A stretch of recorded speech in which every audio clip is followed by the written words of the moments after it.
जय श्री राम मेरे भाइयों। दोस्तों, मैं आपसे एक अपने मन की बात रखना चाहता हूँ। काफ़ी कम शब्दों में कहने का प्रयास करूँगा और अगर थोड़ा सा ज़्यादा समय लग जाए तो आप थोड़ा सा टॉलरेट कर लेना। तो मैं ये कहना चाह रहा था कि हम लोग जैसे कि चंबल और ग्वालियर अंचल के जो लोग हैं, ये काफ़ी फेमस थे अपने बंदूकों के लिए, हथियारों के लिए, लड़ाई झगड़े। और कई लोग तो खैर डकैत की कहते थे कि डकैतों के लिए फेमस थे हमारे जो बीहड़ हैं। खैर, डकैत और बागी में कितना अंतर है ये तो आप लोग जब हमसे मिलेंगे तब हम बताएंगे।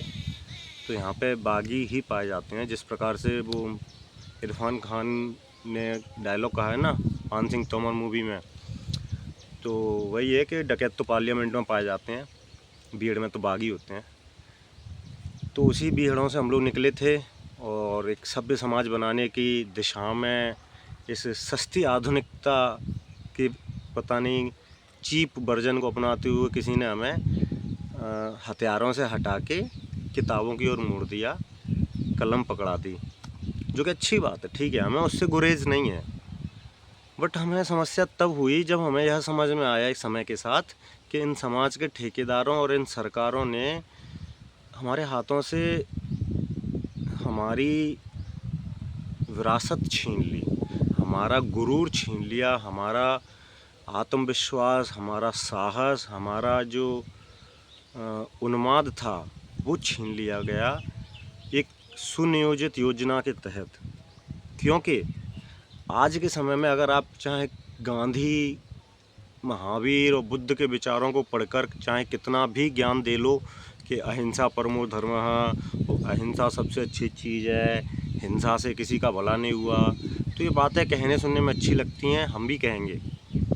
इवन हमने भी पढ़ी हैं और हम जब मेंस में ऐसे राइटिंग करते हैं तो हम भी उसमें कोट करते हैं कि हाँ, जियो और जीने दो और अहिंसा परमो धर्मः। लेकिन सच्चाई ये है कि अगर आप ग्वालियर चंबल अंचल में पैदा हुए हो और आप बिना किसी हिंसा का सहारा लिए गरिमापूर्ण जीवन जीने का इच्छा रखते हैं, तो ये एक कोरी कल्पना है। आप सरवाइव ही नहीं कर पाएंगे बिना हिंसा के, बिना हथियारों के, बिना किसी लड़ाई झगड़े के। क्योंकि यहाँ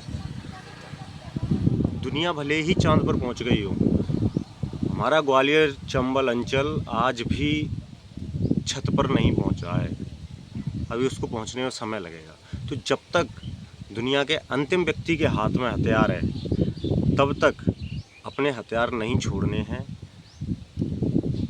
हथियार हमेशा रखना है, शास्त्र के साथ शस्त्र भी रखना है। यह चंद्रशेखर आज़ाद जी ने हमें सिखाया था। और इस प्रकार के यथार्थवादी महापुरुषों को अपना नायक बनाओ, ना कि यूटोपियन राज्य की कल्पना करने वाले आदर्श राजनीतिक लोगों को जो सिर्फ केवल एक सैद्धांतिक विचार रखना जानते हैं, जो कि जबकि पता उन्हें भी है कि वास्तविक जगत में रियलिटी क्या है। तो यही है कि प्रैक्टिकल बने, पढ़ाई करें, खूब पढ़ाई करें, दम से करें, कलम एक हाथ में हमेशा रहे, लेकिन एक हाथ में हमेशा अगर मतलब मैं तो ये कहना चाहता हूँ कि अगर आपके पास वैलिड रूप से गन का लाइसेंस हो, अच्छी बात है, गन रखो। नहीं रख पा रहे हैं आप, और भी तरीके अपना सकते हैं। खैर, मैं ये नहीं कहूँगा, बट आपकी इच्छा है। लेकिन हाँ, कभी भी अपने आप को कमज़ोर और अपने आप को कभी भी अहिंसा का पुजारी मत बता देना ग्वालियर अंचल क्षेत्र में ज़िंदा रहने के लिए, वरना यहाँ के लोग, यहाँ का वातावरण आपको सरवाइव नहीं करने देगा। रामधारी सिंह दिनकर एक कवि हैं, उनकी एक कविता है, वो मेरे काफ़ी फेवरेट कवि हैं। तो उनकी एक लाइन मुझे सबसे अच्छी लगती है कि क्षमा शोभती उस भुजंग को जिसके पास गरल हो, उसे क्या जो दंतहीन, विषहीन और सरल हो। तो ये क्षमा, सहानुभूति, संवेदनशीलता, इस प्रकार के वर्ड्स तभी अच्छे लगते हैं जब आपके हाथ में पावर होती है। वरना कायरता ही कहलाती है, अहिंसा। तो पावर अपने पास रखें, एक हाथ में शस्त्र हो तो एक हाथ में शास्त्र हो, एक हाथ में अगर गीता है तो दूसरे हाथ में गन भी होनी चाहिए। जय श्री राम।